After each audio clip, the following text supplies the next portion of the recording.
Hi there and welcome. I'm Callum Burke and this is my second video presentation. I was recently on a trip to Berlin and I did a lot of historical sightseeing, and I was looking at the life and times of the Eastern German society and what it was like living under the GDR. This brought a question to me on clarifying what the GDR was and classifying it as a dictatorial, Stalinistic regime, or was it more complex and did it involve a balance between the state and the citizens, and with a mixture of welfare and cooperation, because it lasted 40 years and I didn't think such an oppressive regime as it's portrayed by the West could have survived that long, and there were lots of uprising in other satellite Soviet states. So I wanted to look more into the nature of the GDR and try and clarifying where you can place it on the scale.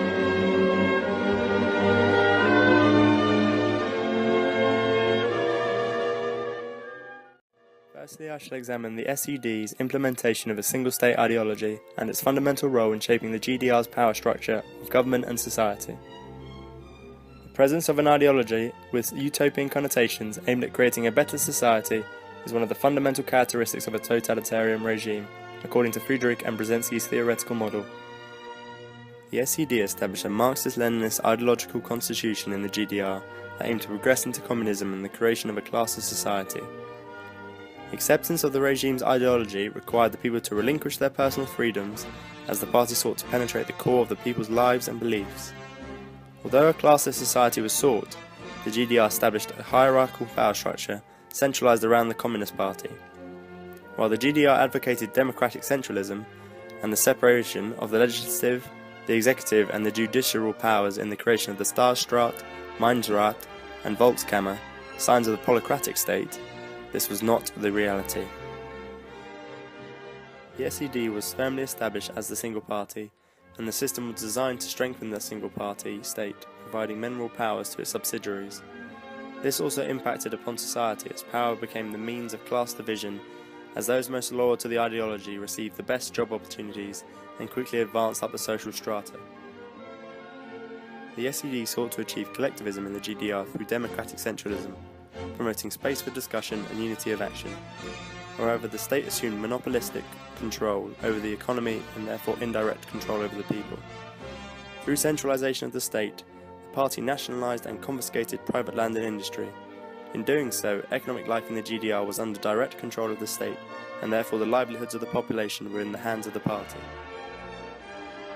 Party membership was a key requirement in order to work within the GDR, let alone progress within society. Indoctrination of the central planning of the economy was enforced on the youth of the GDR through schooling and the Free German Youth, the FGY. The FGY promoted socialist ideology and indoctrination linked to future job prospects. In addition, 95% of all journalists were made party members, as the SED looked to monopolize the GDR's media and communication systems, controlling the freedom of opinion. News articles and radio broadcasts within the GDR were heavily censored in order to maintain public support and compliance, while also concealing state failures such as the escapes to the West.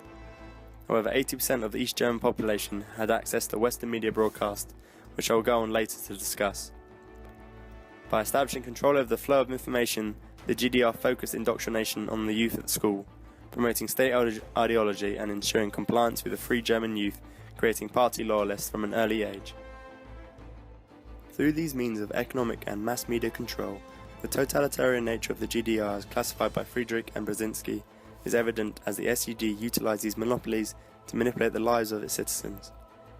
The forcing of conscription towards the party line leads me on to my third argument, discussing the role of terror, censorship and indoctrination in enforcing the totalitarian interpretation of the GDR, as stressed by Hannah Arendt. To do this, I shall examine the operation of the Stasi secret police, demonstrating how the presence of a surveillance society within the GDR subjected its people to a totalitarian regime. As Friedrich and Brzezinski's model explains, a totalitarian state must have the presence of a secret police that enforces the regime, and the GDR had one of the largest. The Stasi numbered around 100,000 officers and was expanded through an increasing number of citizen informers known as inoffizielle Mitarbeiters in the post-Stalinist era. The Stasi motto was the sword and shield of the regime, as it effectively protected regime legitimacy by enforcing the communist ideology and ensured its security by exposing dissenters and seeking out opposition. They sought to penetrate the socio-cultural sphere of the GDR, creating nationwide tyranny, and went as far as to attempt to infiltrate the private lives of its citizens to achieve total party control. Through a policy of intense surveillance, the GDR aimed to punish all infringements and discrepancy of the populace. The Stasi became the state's most important means of control, as it created an atmosphere of oppression, enabling the party to manipulate the fear within its populace to achieve its goals. The June uprising of 1953 highlighted the importance of the Stasi in maintaining increased state control over the lives of its people. The argument strengthens the theory of Friedrich and Brzezinski, as the secret police was a vital organ of the regime in maintaining security and promoting its ideological progression through intimidation and repression of individual thought. However, on the flip side of this, the Stasi was unable to repress all individual thought, as the GDR failed to assume monopolistic control over the media. The SED failed to halt the broadcast and consumption of Western media throughout the German Democratic Republic. Although 95% of all journalists in the GDR were party members, and the East German media was under control of state censorship, the SED was unable to block Western broadcasts from West Germany. After the construction of the Berlin Wall in 1961, the GDR began a program to prevent its citizens from watching Western broadcasts. The GDR could not jam or interfere with Western broadcasts, as their hands were diplomatically tied. Instead, they employed the Free German Youth to start the program of Blitz Konter NATO Sender, which encouraged young people to turn their citizens away from the Western broadcasts. Nevertheless, the East German citizens continued to watch Western broadcasts, which led the GDR to create the Schwarze Kanal. The Schwarze Kanal was a series of West German broadcasts taken by the GDR, which were then re-edited with communist commentary. In addition to accepting defeat in the War of the Airways, contradicting its totalitarian interpretation, it accepted limitations upon its authority by allowing the existence of church opposition outside of state control. For the GDR, a socialist, atheist, totalitarian state, it is surprising that it allowed the church to remain in existence throughout its 40-year reign.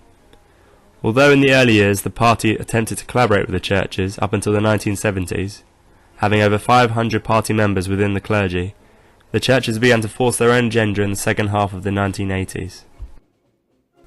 With the church operating therefore out of the party control in the 1980s, it became a beacon of freedom to many ecological, pacifist and ethical niche groups within East Germany, challenging the totalitarian notion of the GDR.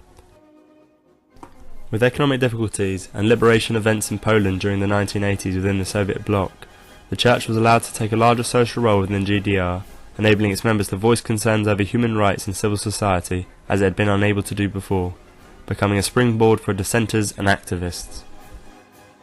Allowed to remain in existence, unsilenced by the state, the church became an advocate for human rights and the installment of democracy.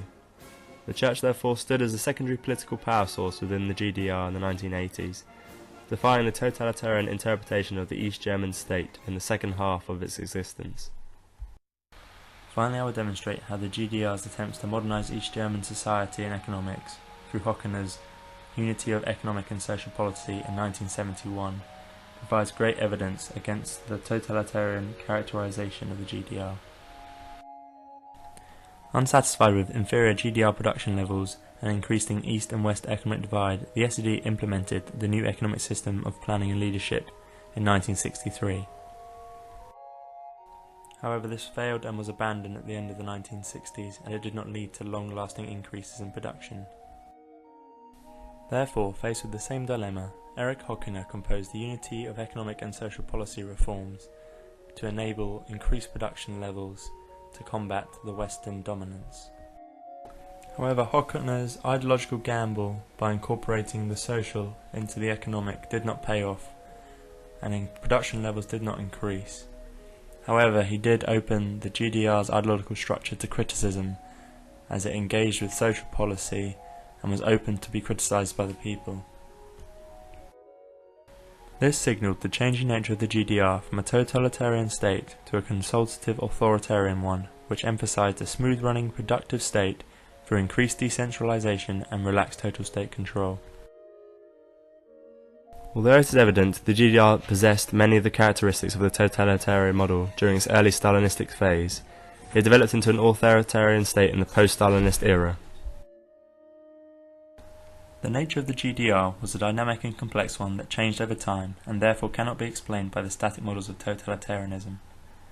As the years progressed after Stalin's death, the GDR's totalitarian nature declined.